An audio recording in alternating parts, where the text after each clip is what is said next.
Lisa, merci d'être avec nous. Vous êtes experte en adaptation face au changement climatique, conférencière également. Cette vague de douceur relève des mêmes tendances que les canicules d'été intensifiées par le réchauffement climatique. C'est ce que dit Météo France aujourd'hui. Donc ça, non seulement c'est exceptionnel, mais ce n'est pas une bonne nouvelle. C'est ça, c'est-à-dire qu'effectivement, ce qu'on a pu voir l'été dernier, avec ce gap de différentiel entre les températures habituelles, comme l'expliquait Marc, et les températures que l'on recense, c'est le même gap que l'on ressent aujourd'hui. Donc on peut imaginer qu'effectivement, on pourra peut-être vivre quelque chose comme cela encore l'été prochain. Ce qui est important de comprendre, c'est sur le plan global. On est sur le deuxième hiver le plus chaud que l'on a recensé depuis 1900. Pourquoi depuis 1900? Parce qu'avant, on ne mesurait pas de la même manière ces données. Donc en fin de compte, on est sur un hiver exceptionnel. Le deuxième, le premier étant 2015-2016, c'est-à-dire la période à partir de laquelle on a commencé à ressentir vraiment ces effets où on basculait dans des sécheresses extrêmes l'été et dans des périodes d'inondations majeures un peu partout en France accélérées. Du coup, cette douceur, mise à part pour les vendeurs de glace, elle a des conséquences sur la nature et lesquelles ?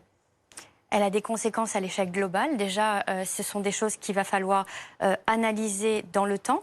Parce que, donc là, effectivement, Météo France a sorti ses prévisions saisonnières pour les 3 prochains mois. Donc février, mars, avril, qui nous annonce effectivement un nord plus arrosé, potentiellement plus d'inondations, un sud plus sec, donc potentiellement plus de sécheresse. Et puis au milieu, si vous voulez, ce risque inondation qui est quand même beaucoup plus complexe à modéliser sur de longues périodes. Donc on a comme ça des gaps au niveau du centre de la France qui, en fonction des déplacements et des situations des dépressionnaires et de leur localisation, vont conditionner les choses dans un sens ou dans un autre. Donc on a quand même des choses qui sont probabilistes. Maintenant, ce qui est important, c'est d'essayer de comprendre, en fin de compte, où on en est. Parce que les gens se disent, mais finalement, c'est lié au changement climatique, tout ça. On voit bien qu'on n'a jamais... Et ça, c'est vrai ou c'est faux? Alors, c'est vrai et c'est faux. C'est-à-dire que ce qui est vrai, il y a plein de gens qui vont vous dire, mais attendez, on a des repères historiques qui nous disent qu'en 1960, on a déjà eu plus de 31 degrés en Ariège au mois de février.